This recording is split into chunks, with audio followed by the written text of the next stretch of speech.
Camp খাটের ওপর চাদর মুড়ি দিয়ে শুয়ে টিনের চালের ওপর পড়তে থাকা বৃষ্টির শব্দ শোনার একটা আলাদা মজা আছে।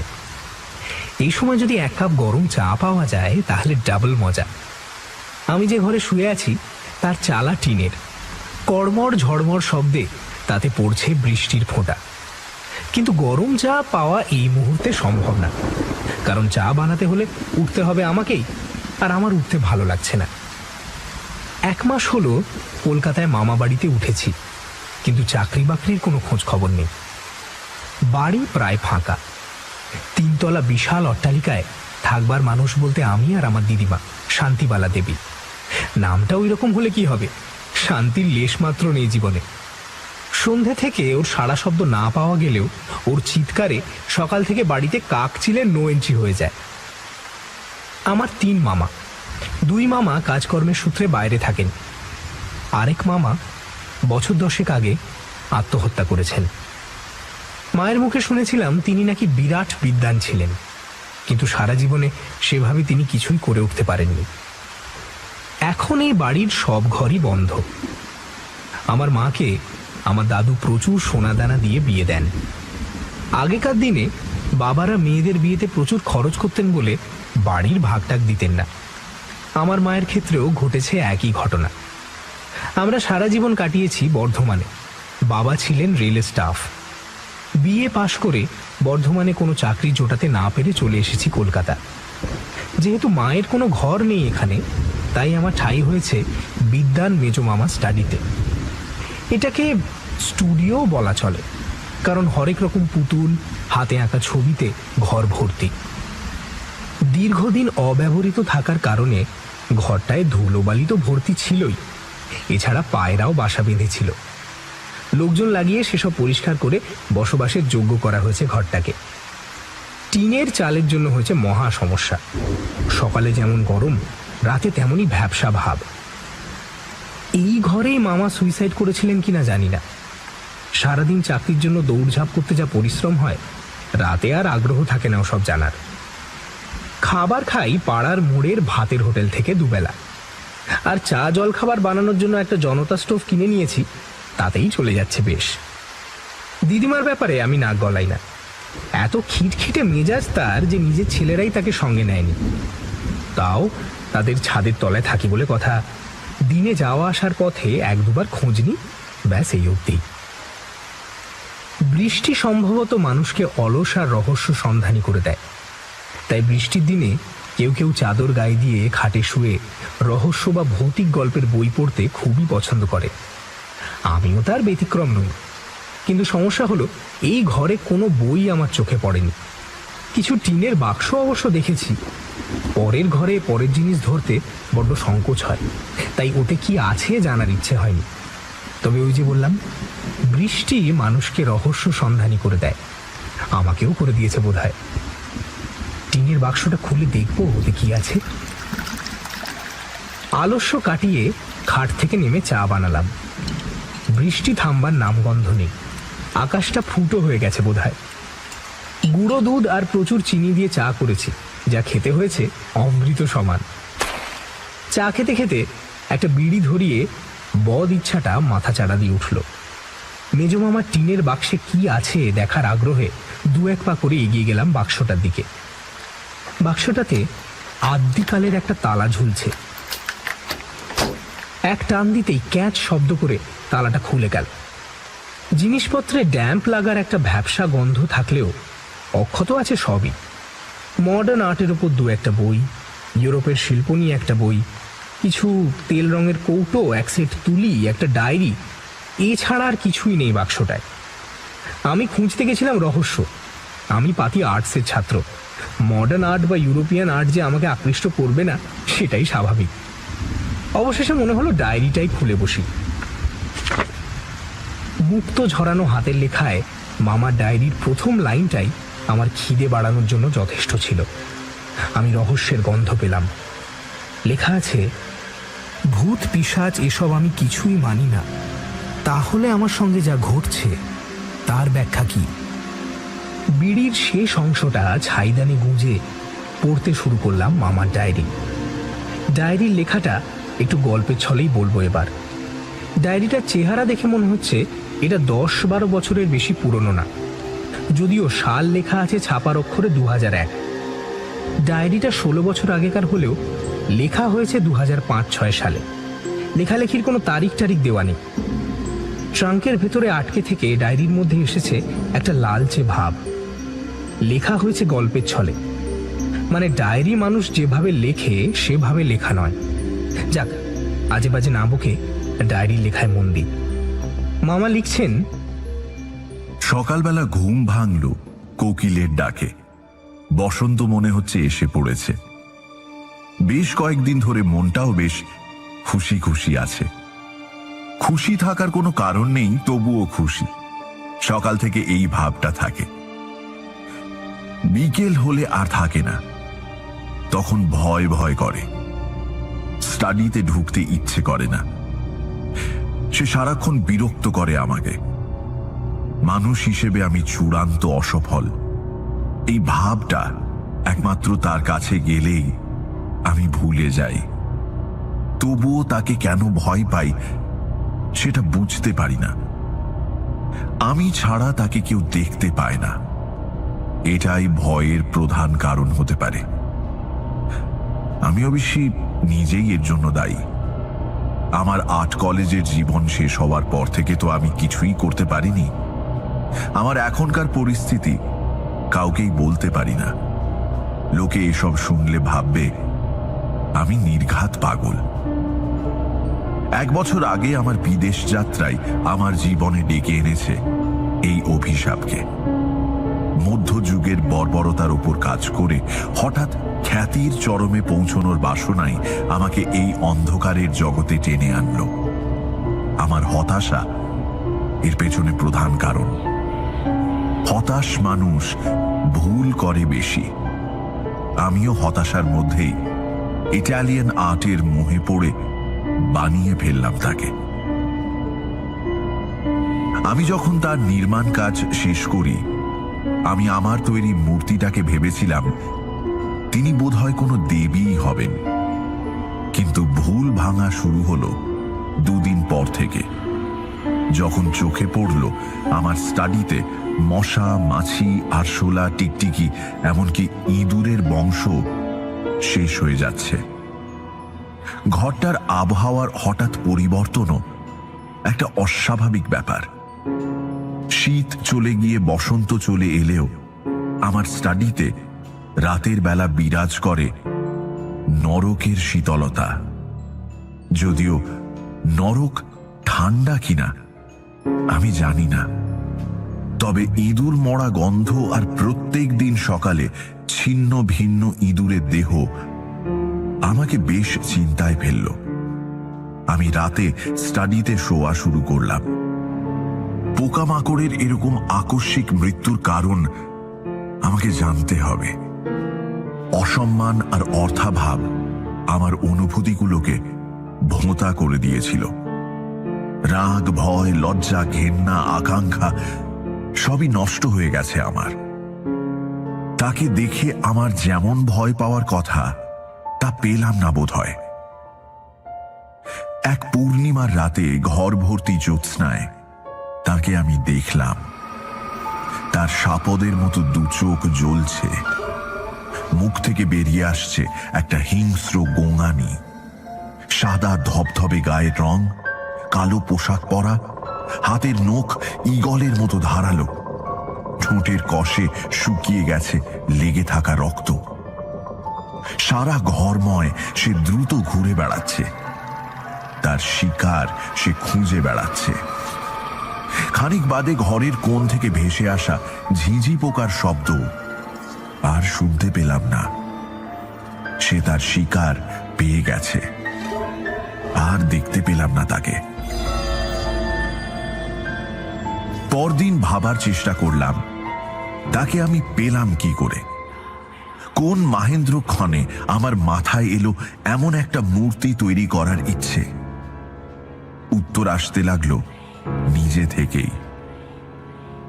কলকাতার মতো জায়গায় লবি শক্ত না হলে টিকে থাকা যায় না। বড় বড় শিল্পীদের পাশে আমিও টিকে থাকতে পারিনি। আর্ট কলেজের উচ্চ ডিগ্রি আমার সঙ্গে কোনোভাবেই সহযোগিতা করেনি। দু একবার এদিক ওদিক একটা দুটো প্রদর্শনী আমাকে সেরকম সম্মান এনে দেয়নি।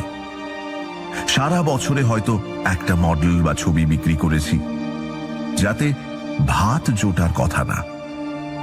নিজের লোকেদের কাছে কাঁটা হয়ে বেঁচে থাকতে ইচ্ছে হয়নি, তাই বিজ্ঞাপনের আঁকা আঁকির কাজ বেছে নিই। সেখানেই কাজ করতে করতে যখন হতাশা গ্রাস করতে লাগলো, তখন আমার পরিচয় হলো রজার পাবলোর সঙ্গে। ওর সঙ্গে পরিচয় হয় একটা প্রদর্শনী দেখতে গিয়ে। ছেলেটির বাড়ি ইটালি। রোমে তার বাবার বিরাট আর্ট অ্যান্ড স্কাল্পচারের ব্যবসা। কথায় কথায় আমার সঙ্গে তার ভাব জমল। একদিন আমার স্টাডিতে তাকে আমন্ত্রণও জানালাম। দুই ভিন্ন ভাষাভাষীর মানুষের মধ্যে গড়ে উঠল বন্ধুত্ব। সে এক বোতল বিদেশি পানীয় এনেছিল, মনে আছে আমার। তা পান করতে করতে ভোর রাত অবধি চলল গল্পগুজব। আমার আর্টওয়ার্কের উচ্ছ্বসিত প্রশংসা করল সে। আমার আঁকা পিকাসোর দি ওল্ড গিটারিস্টের কপি, দ্য ড্রিমের কপি, সালভাদোর দালির দ্য বার্নিং জিরাফের কপি বা Christ of Saint John of the Cross দেখে সে অভিভূত হয়ে পড়ল। এছাড়াও আমার তৈরি বেশ কিছু মূর্তি সে খুব মন দিয়ে দেখল। তার মধ্যে অবন ঠাকুর, রামকিঙ্কর বেজ, যামিনী রায় সবার আঁকাই ছিল। এছাড়া ছিল আমার নিজের কিছু করা ছবি। প্রকৃতি এবং মা কালী নিয়ে আমি বেশ কিছু কাজ করেছিলাম, যা এদেশের কেউই সমাদর করেনি। পাবলো কিন্তু সেগুলো দেখে মন্ত্রমুগ্ধ হয়ে গেল। সে বলল, এসব ডাক আর্টের নাকি রোমে বেশ কদর আছে। বহু ইউরো খরচ করে সেখানকার ধনীরা এসব কিনে নিয়ে যায়। আমাকে সে আমন্ত্রণ জানালো তার দেশে। সেই মুহূর্তে আমার কাছে পয়সা ছিল না যে বিদেশ গিয়ে প্রসিদ্ধ চিত্রকরদের কাজ দেখি। আমার কাছে তার অফার আশীর্বাদের মতো ছিল। আমিও হ্যাঁ বলে দিলাম। আমার সঙ্গে তার দেখা হওয়ার পর কেটে গেল বেশ কিছু মাস। আমাকে আমন্ত্রণ জানিয়ে সে ভুলে গেলে আমার কিছু করার ছিল না, কারণ অত টাকা আমার নেই যে একা একা ইটালি গিয়ে তার সঙ্গে দেখা করি। একদিন অফিস থেকে ফিরেছি, এক ক্লায়েন্টের কাজ নিয়ে বসেছি বেশ মনোযোগ নিয়ে। দাদা হঠাৎ ঘরের দরজায় টোকা দিলেন। বাইরে যেতে হাতে দিলেন একটা খাম। বললেন, তোর একটা কুরিয়ার এসেছে রোম থেকে। ঘরে এসে খুললাম সেটা। দেখলাম 1 মাস পরের ডেটের একটা প্লেনের টিকিট, সঙ্গে একটা 2 লাইনের চিঠি। তাতে লেখা, বন্ধু, তোমার জন্য ভালো কাজের অফার আছে এখানে, চলে এসো। টিকিট পাঠালাম, সাথে ঠিকানা। তারপর 1 মাস ধরে ভিসা পাসপোর্টের জন্য দৌড়দৌড়ি করে পেয়ে গেলাম ইটালি যাওয়ার সবুজ সংকেত।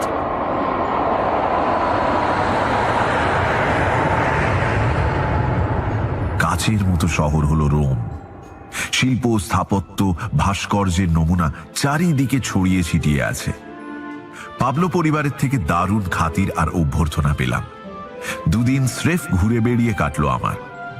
রোমের ন্যাশনাল মিউজিয়ামের ভেতরে ঢুকে হারিয়ে গেলাম শিল্পের জগতে। অগাস্টাসের সময়কার কাজকর্ম, গিয়ান লোরেনজো বার্নিনির আর্টওয়ার্ক পাগল করে দিল আমায়।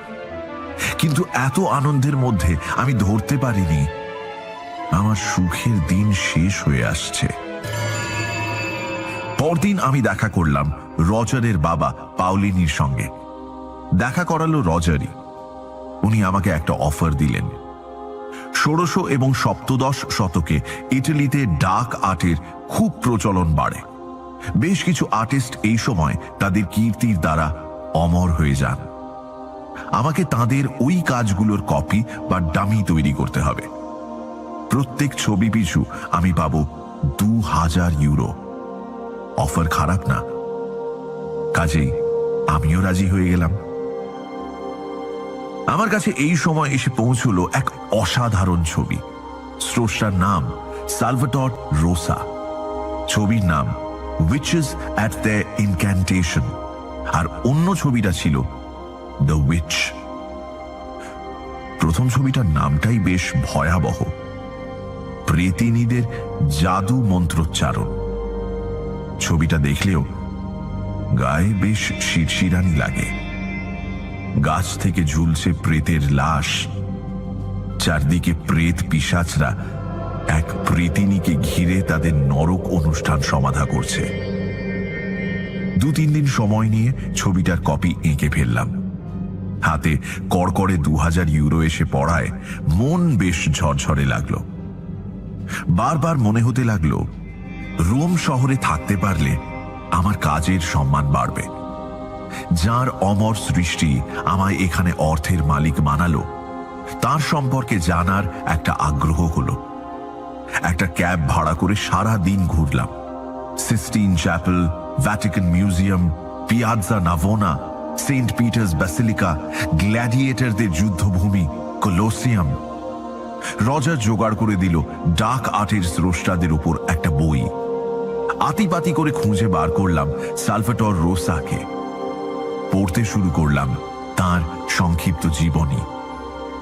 এই মহান শিল্পী 1615-তে আর্নেলায় এক সাধারণ পরিবারে জন্মান। ছোট থেকেই উনি ছিলেন একটু নিয়ম ভাঙা ধরনের।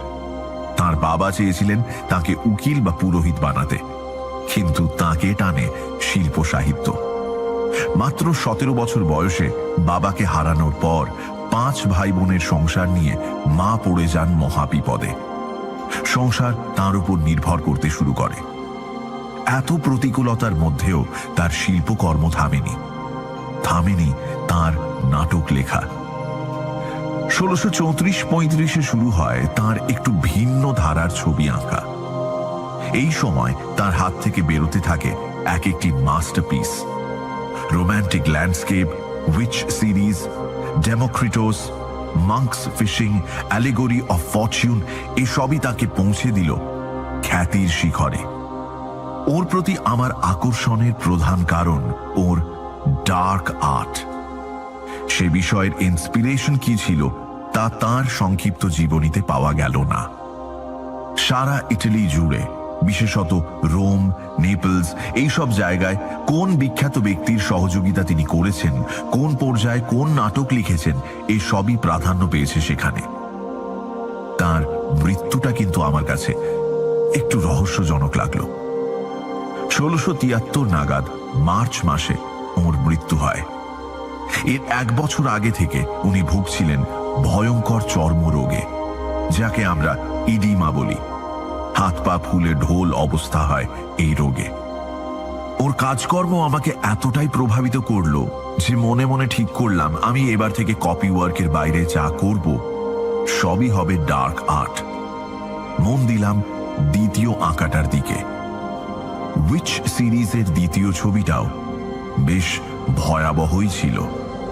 আমি কপির কাজ শেষ করলাম দ্রুত। এর মধ্যে আমার সঙ্গে রজার একদিনও দেখা করতে আসেনি। ক্লায়েন্ট সাপোর্ট দেওয়া খুবই কঠিন কাজ, তার ব্যস্ত থাকারই কথা। 2 দিনের মধ্যে কাজ শেষ করে যখন পাউলিনির অফিসে দেখা করতে গেলাম, পড়লাম মহাবিপদে। দরজায় ঝুলছে বিরাট তালা। পাশের দোকানের একটা লোককে এ বিষয়ে জিজ্ঞেস করতে সে শোনালো বাজে একটা খবর। এই পাবলো বাপ ছেলে ছিল উঁচু দরের চোর। তারা বিভিন্ন আর্টিফ্যাক্ট আসল বলে প্রচুর দামে বিক্রি করত, যেগুলো ছিল প্রায় সবই নকল বা কপি করা। জীবনে সংগ্রাম করে যেসব শিল্পীরা বেঁচে আছে আর দক্ষতা সম্পন্ন এই শিল্পীদের অর্থাভাবের সুযোগ নিয়ে পাবলোরা 1-2 হাজারের বিনিময়ে এদের থেকে নিয়ে নিত সেই সব শিল্পকর্ম, আর আসল বলে তা বিক্রি করত 80-90 হাজার ইউরোতে। দিন 2 আগে এক ধনকুবের তাদের থেকে একটি ছবি কেনেন। পরে তিনি তা পরখ করে দেখেন সেটা নকল। তার নালিশের পরিপ্রেক্ষিতে পুলিশ গ্রেপ্তার করেছে পাবলো, বাপ এবং ছেলেকে। আমার তখন দিশেহারা অবস্থা। ভগবান একটা সুযোগ দিয়েও কেড়ে নিয়েছেন। আমি পাবলোদের খোঁজার চেষ্টা করিনি। যদি রোসার ছবি কপি করার জন্য ধরা পড়ি বিদেশ বিভুঁইয়ে কে বাঁচাতো আমায়? ভারতীয় টাকায় আমার কাছে তখন 1,40,000 মতো আছে। ফিরে এলাম দেশে। বাড়ি ফিরতে খরচা হলো 25,000 মতো, আর বাকিটা জমিয়ে দিলাম ব্যাংকে। আমার ব্যাগে তখনও রোসার সেই ছবিটা, দ্য উইচ। কলকাতা ফিরে চাকরি পেতে বেশ বেগ পেতে হলো। একে একে বিক্রি করতে আরম্ভ করলাম যামিনী রায়, রবীন্দ্রনাথ। এক রাতে নিজের খেয়ালে ক্লে আর কাঠ দিয়ে শুরু করলাম কাজ। রোসার দ্য উইচের অনুকরণে একটা মূর্তি তৈরির খুব ইচ্ছে হলো। দিন ছয়েকের চেষ্টায় বানিয়ে ফেললাম 2 ফুট আকারের এক মূর্তি। ব্রঞ্জ কালারের ফিনিশিং দেওয়াই সাব্যস্ত করলাম মনে মনে। সপ্তম দিন সারা রাত জুড়ে চলল রং করার কাজ। ভোর রাতের দিকে যখন রং করা প্রায় শেষ, তখন ব্লেড দিয়ে মূর্তির পায়ের কাছটা নিখুঁত করতে গিয়ে আমার বুড়ো আঙুলটা কেটে গেল। ঝরঝর করে রক্ত পড়তে লাগলো। মূর্তিটার পাগুলো রক্ত স্নাত হয়ে উঠল। হাতে অনেকক্ষণ ডেটল চেপে রাখার পর রক্ত বন্ধ হলো। ব্রোঞ্জ রঙের বিভৎস ডাইনি মূর্তিটার পায়ে শুকিয়ে যাওয়া রক্তের দাগ আরো বেশি ভয়ানক করে তুলেছে ওটাকে। তুলোয় অ্যালকোহল লাগিয়ে খুব সাবধানে মূর্তিটার পাগুলোকে পরিষ্কার করলাম, না হলে রং বা ক্লেগুলোর ক্ষতি হতে পারত। এর কিছুদিন পর থেকেই শুরু হলো নানা উপসর্গ। আমার ঘরের পোকামাকড়ের নির্বংশ হওয়ার পালা। তাকে দেখার পর আমার ভয় করেছিল ঠিকই, কিন্তু সে আমার কোনো ক্ষতি করত না। তারপর এক রাতে আমি আর সেই পিশাচিকে দেখতে পেলাম না। খুব সুন্দর একটা গন্ধে আমার ঘুম ভেঙে গেল সেই রাতে। আমার বোধহয় হ্যালিউসিনেশন হচ্ছিল। দেখলাম এক সুন্দরী যুবতীকে।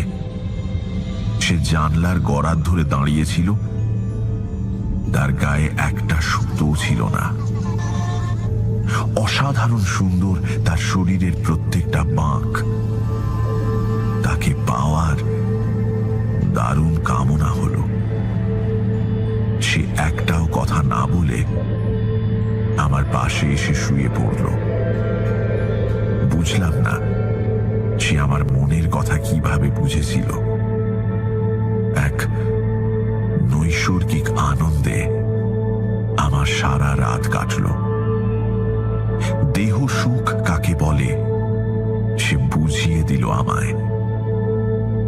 এরপর প্রত্যেক পূর্ণিমায় আদিম আনন্দে মিলিত হতে লাগলাম আমরা। তার একটা নামও দিলাম আমি, রাতপরী।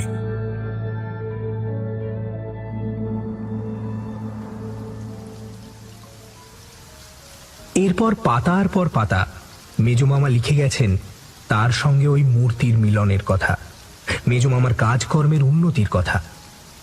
বৃষ্টির তেজ অনেকটাই কমেছে বাইরে। ঘড়িতে দেখলাম রাত 2:20। ডায়েরি শেষ না করে ঘুমও আসছে না। মেজমামার মিলনের ব্যাপারে আমার কোনো আগ্রহ নেই। আমার জানার ইচ্ছে শেষে কি হলো, আর সেই মূর্তিটাই বা কোথায় গেল। আরো 2-4 পাতা পড়ার পর আমার আবার আগ্রহ ফিরে এলো। মামা লিখছেন, আমার শারীরিক ক্ষমতা তার চেয়ে অনেক কম। সে তো মানবী নয়, সে নরকের পিশাচ। তার সঙ্গে মিলনে রোজ রাতে রক্তপাত ঘটছে আমার। আজকাল আর ব্যাপারটা পূর্ণিমাতে হয় না, সে রোজ রাতে আসে, আর আমাকে তৃপ্ত করতে হয় তাকে। আমি এভাবে শুকিয়ে মারা যাব। কাজকর্ম সব বন্ধ, এমনকি ঘরের বাইরেও বের হই না আমি। আমার চেহারা হয়েছে মরার মতো। সবাই দেখে ভয় পায় আমায়। তার শরীরের খিদে মরে গেলে সে আমার শরীর থেকে শুষে নেয় রক্ত, কামড়ে ছিঁড়ে নেয় মাংস। বাইরে যেতে গেলে সর্বাঙ্গ চাদরে ঢেকে যেতে হয়। আমি আর পারছি না। হে প্রভু, হে ঈশ্বর, আমাকে মৃত্যু দাও। ডায়েরিটা শেষ হয়ে এলো প্রায়। এবার আমারও একটু ভয় ভয় করছে। জানি না শেষ পাতাটায় কি লেখা আছে, কারণ যা ঘটেছে ঘটেছে এই ঘরেই। ভয় নিয়ে উল্টালাম শেষ পাতা। লেখা আছে, হে আমার পরবর্তী প্রজন্ম, আমি তাকে বন্ধ করে যাচ্ছি আমার স্টাডির 3 ফুট বাই 3 ফুটের বড় টিনের ট্রাঙ্কটার মধ্যে। আমার মন বলছে বন্ধ থাকা অবস্থায় সে কারো ক্ষতি করবে না। যে তাকে মুক্ত করবে তার উদ্দেশ্যে বলছি, ওকে পুঁতে ফেলো মাটির নিচে। তার পাশে আমার জীবনে অর্জিত সমস্ত অর্থ আমি রেখে গেলাম। যে তাকে মুক্ত করবে সেই অর্থের মালিক হবে কার্যত সেই।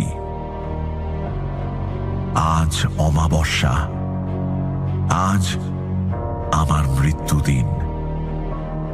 আজ আমি নিজের আত্মবলিদানের দ্বারা ধুয়ে ফেলব তাকে নির্মাণ করার পাপ। যে আমার এই ডায়েরি খুঁজে পেয়ে পড়বে, এটা তাকে বলে গেলাম। সে এই ডায়েরি যে টিনের বাক্সে পেয়েছে তার তলায় একটা বড় ট্রাঙ্ক আছে। আমার মৃত্যুর কারণ যে প্রেতিনী, সে রয়েছে তার মধ্যে। শুভ বিদায়। এখানেই শেষ হয়েছে মেজো মামার ডায়েরি। দারুণ ভয় করতে আরম্ভ করলো আমার। গাটা ছমছম করেই যাচ্ছে। সারা রাত ঘুম এলো না। সকাল হতেই ছুটলাম দিদিমার কাছে। দিদিমা মুখ দেখে বললেন, মুখখান কালা পান লাগে কেন? ঘুমাইস নাই রাইতে? আমি হাসলাম। সত্যি কাল সারা রাত আমার ঘুম হয়নি।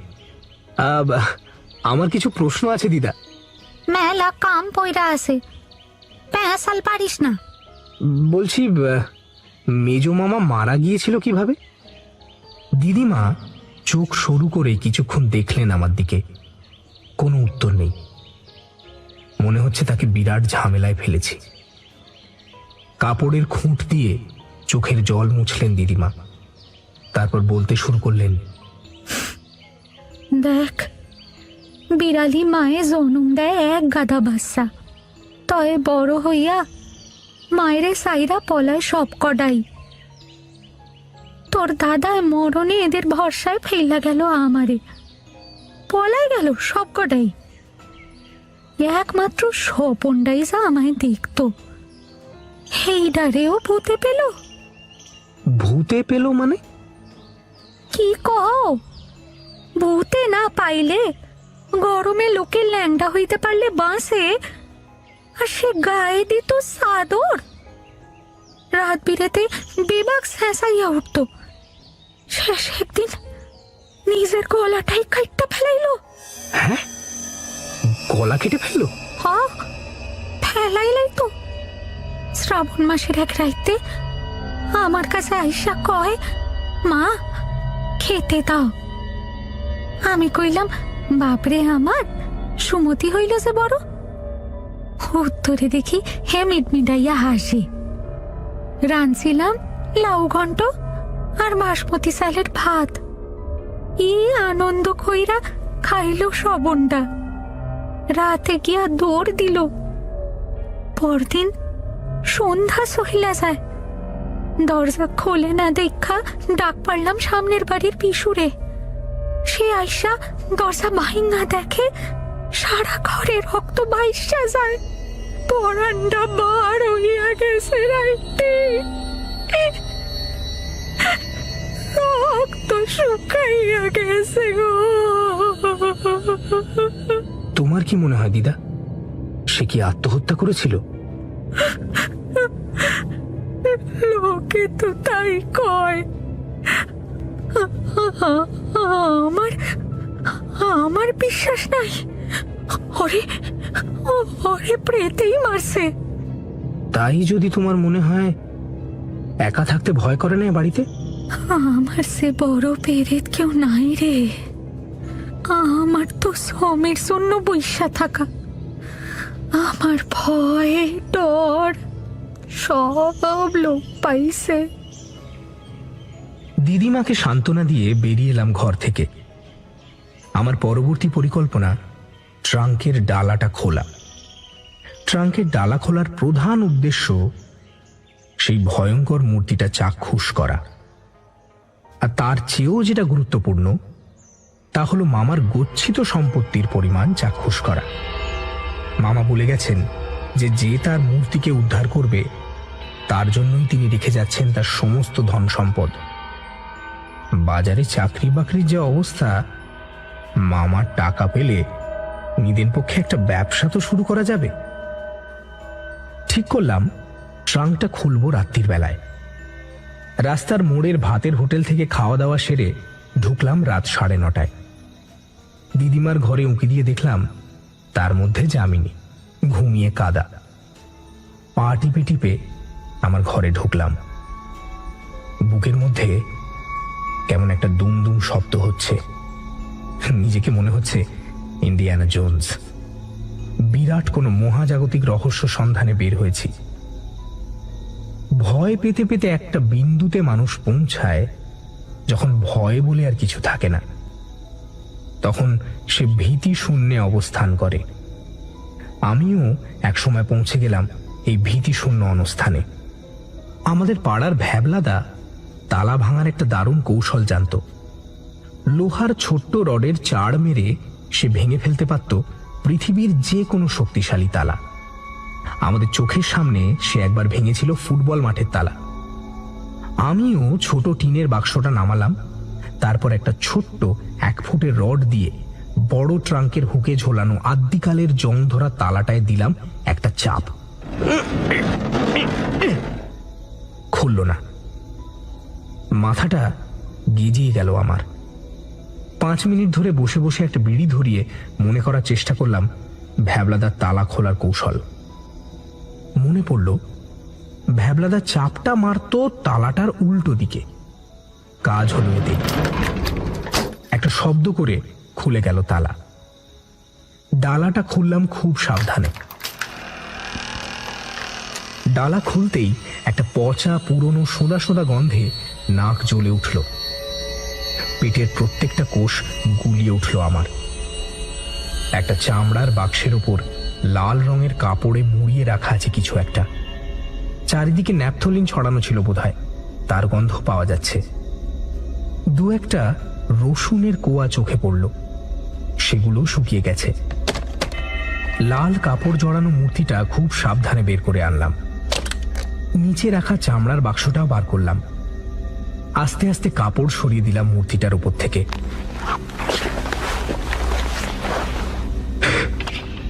এত ভয়ঙ্কর মূর্তি আমি আগে কখনো দেখেছি বলে মনে হয় না। মাথার মুকুটে কিলবিল করছে অনেকগুলো সাপ। হাত পাগুলো কঙ্কালের। মুখ থেকে বেরিয়ে আসছে সাপের চেরা জিভ। চোখে অস্বাভাবিক ক্রূরতা, যেন ধ্বংস করতেই এ জন্ম হয়েছে। হাতে ধরা আছে একটি বিষধর সাপ। আমার শরীর অসুস্থ লাগছিল। ওটা যেমন ভাবে রাখা ছিল সেভাবেই রেখে দিলাম। একটা মূর্তি দেখে এরকম হওয়ার কথা নয়। এমন একটা গা বমি ভাব হলো আমার।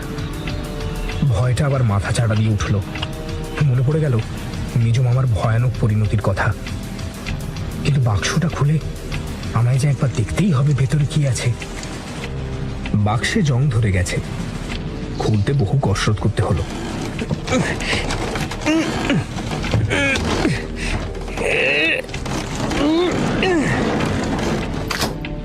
খুলে দেখলাম একটা থলে মতো রাখা আছে তাতে। থলেটা তুলতে সামান্য ভারী লাগলো। ঠং ঠং শব্দ হলো তার মধ্যে। থলেটা খুলে আমার চোখ কপালে উঠে গেল। গোটা দশেক সোনার কয়েন ওটার মধ্যে, সাথে একটা ছোট্ট 4 লাইনের নোট। তাতে লেখা, আমি আমার জীবনের সমস্ত ধনসম্পদ এই সোনার কয়েনে রূপান্তরিত করে গেলাম, যাতে যে এগুলো পাবে তার খুব সুবিধে হয়। টাকা যদি রেখে যেতাম তা হয়তো নষ্ট হয়ে যেত বা অচলও হতে পারত, তাই এই ব্যবস্থা।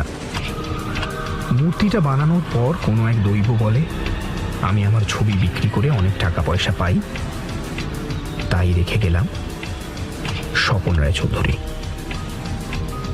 নোটের অবস্থাটাও হয়েছে কাহিল। টাকা রেখে গেলে তারও নিশ্চয়ই এই অবস্থাই হতো। ভয় টয় কোথায় পালিয়ে গেল। আমি এখন মোটামুটি বড় লোক। আবার সরালাম মূর্তির কাপড়টা। আমার দরকার এর একটা ছবি। ভয়ে ভয়ে কাঁপা কাঁপা হাতে একটা ছবি তুললাম। কিছুই বোঝা যাচ্ছে না। আবার একটু সাহস সঞ্চয় করে ভালোভাবে একটা ছবি তুললাম ওটার।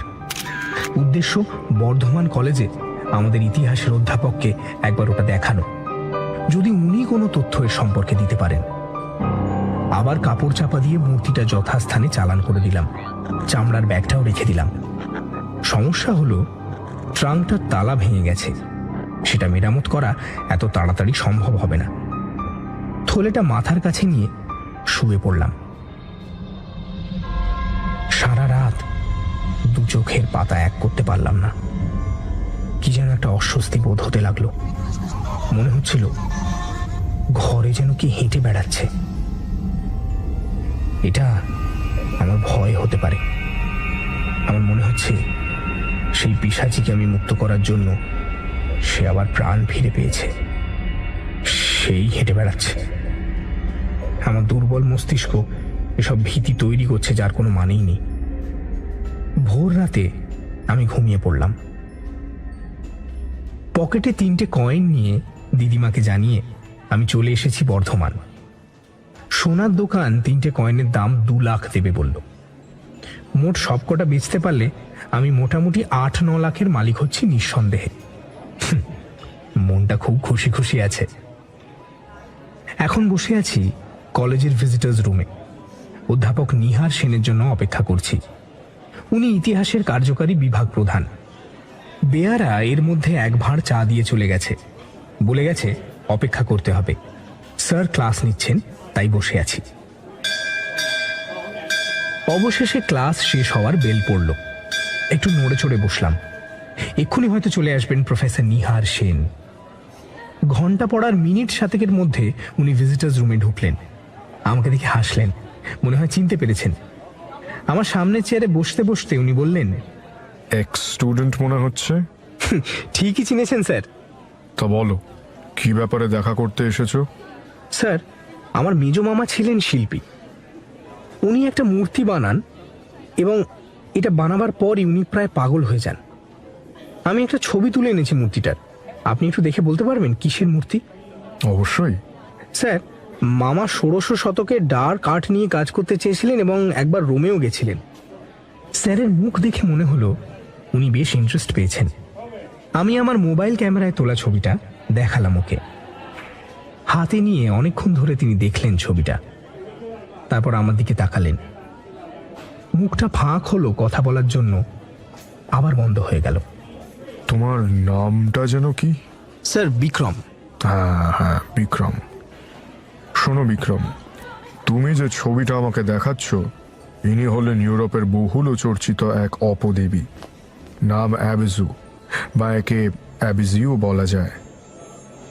পূর্ব ইউরোপে গ্রামীণ পরিবেশে এর নাম প্রায় সবাই জানে। ইনি এক ভয়ানক রাক্ষসী বলতে পারো, যার মূল কাজই হলো মায়ের কোল থেকে বাচ্চাকে ছিনিয়ে নেওয়া। ইউরোপীয় তান্ত্রিকরা এর সাধনা করে একে ডেকে আনত গর্ভপাত ঘটাবার জন্য।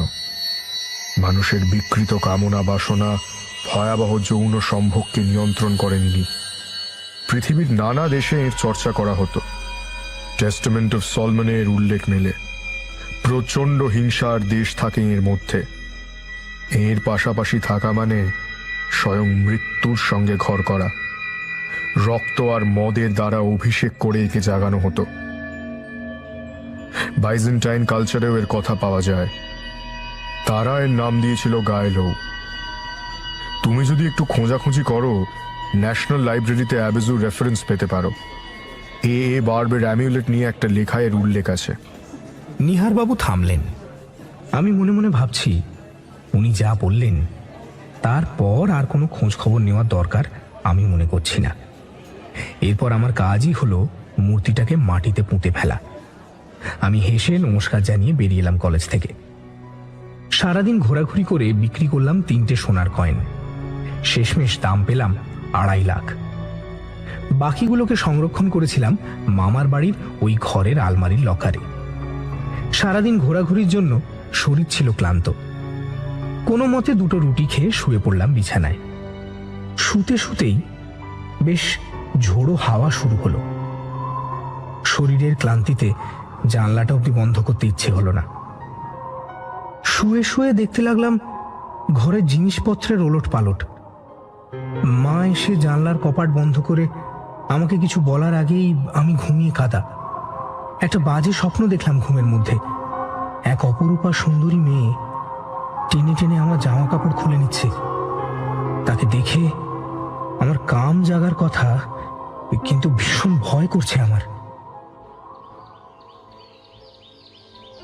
সকালে মায়ের কান্নার শব্দে ঘুম ভাঙল। বিষয় কি জানার জন্য মায়ের ঘরে ঢুকতে দেখলাম বাবা থমথমে মুখে বসে আছে। একভাবে হাপুস নয়নে কেঁদে যাচ্ছে মা। বাবা উঠে এসে বলল, বীরু, কলকাতা যেতে হবে, রেডি হয়ে নে। কেন? আমার তো আজই যাওয়ার কথা। এত হুড়োহুড়ি কিসের জন্য? তোর দিদিমা মারা গেছেন। আমি আকাশ থেকে পড়লাম। দিদিমাকে তো আসার সময়ও ঠিকঠাকই দেখে এলাম। তোদের মামা বাড়ির পাশের বাড়ির বিশু সকালে বারান্দায় দাঁত মাজতে গিয়ে দেখে উঠোনে তোর দিদিমা উপুর হয়ে পড়ে আছেন। ওদের বারান্দা থেকে তোর মামার বাড়ির উঠোনটা পরিষ্কার দেখা যায়। সঙ্গে সঙ্গে পুলিশে জানায় ওরা। পুলিশ আমাদের আর তোর মামাদের খবর দিয়েছে। আধ ঘন্টার মধ্যে কলকাতার উদ্দেশ্যে বেরিয়ে পড়লাম আমি, বাবা আর মা। মর্গ থেকে বডি পেতে পেতে রাত 8টা বাজল। ইতিমধ্যে খুব সাবধানে লোকচক্ষুর আড়ালে বার করে নিলাম মূর্তিটাকে।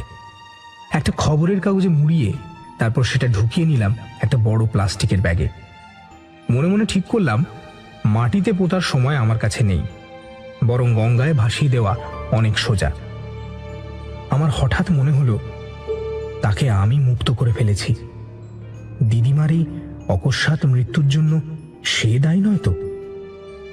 পুলিশ রিপোর্ট দেবে 2 দিন পর। আপাত দৃষ্টিতে তাদের মনে হয়েছে হঠাৎ ম্যাসিভ হার্ট অ্যাটাক।